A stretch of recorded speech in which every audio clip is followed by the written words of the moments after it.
clinique Villa des Lilas est la seule et unique et première clinique de prise en charge psychiatrique, prise en charge spécialisée, qui existe depuis maintenant bientôt 8 années.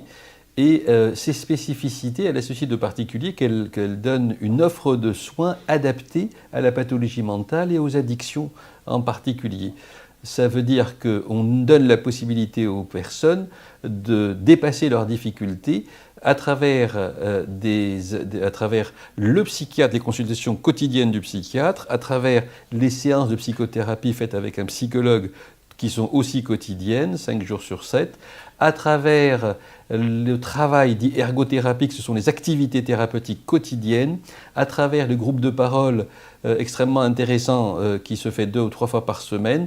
En plus de cela, il y a la prise en charge de l'infirmier, du soignant spécialisé qui est permanente. C'est ce qui explique que le travail des patients sur leurs difficultés se fait pendant toute la journée, tout le temps pendant lequel ils restent éveillés. C'est ce qui explique qu'un traitement médicamenteux qui est donné à l'extérieur de la clinique peut ne pas du tout avoir d'action, et quand il est donné à l'intérieur de la clinique, ça fonctionne. C'est ce qui fait dire à certains que la clinique en psychiatrie, les murs soignent. En fait, c'est la prise en charge qui soigne. Le développement de ce que nous appelons, nous, SOS Psychiatrie, donc et les urgences psychiatriques, celle de répondre à une demande extrêmement importante, extrêmement lourde et difficile pour les patients qui sont à un moment donné, et leurs familles, qui sont à un moment donné dans l'incapacité de dépasser une situation de crise. Et donc, les urgences de la clinique Villa des Lilas sont ouvertes 24 heures sur 24 pendant tous les jours de l'année, 365 jours par an. Et ils répondent tout le temps à travers une équipe spécialisée, il n'y a que des psychiatres qui apportent la réponse à une crise. Les crises, ça peut être des crises d'angoisse majeure, des attaques de panique, mais ça peut être surtout des crises d'agitation grave, souvent qui sont au décours de la prise de drogue, ou bien qui sont la conséquence de la décompensation, donc du déséquilibre d'une maladie déjà installée psychiatrique qui, à un moment donné, n'est plus stable, n'est plus en équilibre, ou bien ce sont des états dépressifs graves, ou bien ce sont des états de délire extrêmement importants, ou bien ce sont des tentatives de suicide.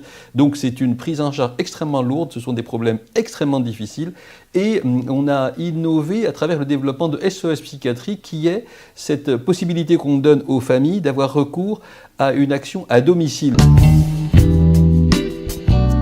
Il n'y a pas plus difficile à gérer pour les familles que la maladie mentale, parce qu'ils ne savent pas comment la prendre, parce qu'ils sont dépassés, parce qu'il peut y avoir de la violence, parce qu'il y a beaucoup de souffrance psychologique, et cette souffrance, elle est contagieuse, tout le monde est dans souffrance, et souvent ça dure longtemps, c'est quelque chose d'extrêmement lourd, et les familles ont beaucoup de mal avec cela.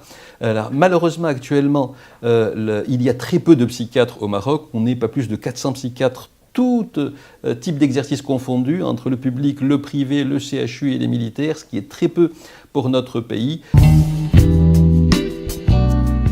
Quand il y a quelque chose qui ne fonctionne pas bien, il faut chercher une solution.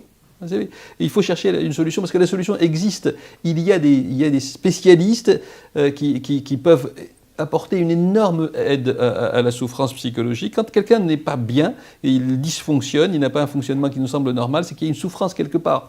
Et cette souffrance, il faut savoir la prendre en compte. Comme il y a une souffrance physique, il y a aussi la souffrance psychologique. Il faut lui apporter une aide, il faut que les gens sachent qu'on peut les aider. Et quand ça ne se passe pas suffisamment bien ici, il faut aller voir ailleurs, donc auprès d'un autre confrère éventuellement. Et donc, il faut chercher une aide. C'est dommage, c'est haram de se laisser souffrir et de faire souffrir tout le monde et que les familles se voilent la face en refusant de voir le problème. De la même manière, ceci pour la souffrance psychologique, de la même manière que ce qui se passe par rapport aux addictions. Les addictions sont vraiment dramatiques et ça prend de l'ampleur auprès des jeunes, même des très jeunes. L'alcool, c'est un énorme problème. Il faut l'entendre comme une maladie. L'addiction est une maladie et qui a des réponses. Et la réponse n'est pas médicamenteuse. Il n'existe pas de médicaments contre l'addiction. Il faut le savoir jusqu'au jour d'aujourd'hui. Il n'existe pas de traitement médicamenteux. Ça ne veut pas dire qu'il n'y a pas de soins, mais il y a des soins, il y a une aide que l'on peut apporter aux gens, une prise en charge qui est longue, qui est difficile, avec des rechutes. Mais beaucoup de gens s'en sortent à la condition que tout le monde y mette du sien. L'addict, donc le patient qui est malade, et la famille et les équipes. Et c'est à travers cet effort de tout le monde qu'on peut aider les gens à en sortir. Mais le mieux reste encore la prévention. C'est que dès qu'on constate qu'il y a des choses qui dysfonctionnent chez nos enfants, il ne faut pas se dire « non, moi, mon fils, il ne peut pas toucher à ça ». Non, tous les enfants, je dis bien tous les enfants sans exception peuvent toucher à la drogue. Il y a ceux qui n'y retouchent pas, mais il y a aussi ceux qui y retouchent. Si on constate que notre enfant n'est pas comme il a l'habitude d'être, qu'il a de mauvais résultats scolaires, que ses yeux sont rouges, qu'il commence à devenir agressif, qu'il commence à avoir des troubles du sommeil, il ne faut pas toujours mettre ça sur le dos de l'adolescence. Ça peut aussi être le fait qu'il ait touché à quelque chose. Quand on prend en charge le problème suffisamment tôt, on arrive à en sortir beaucoup plus facilement que si on ne le fait pas. Donc la prévention reste quand même l'essentiel.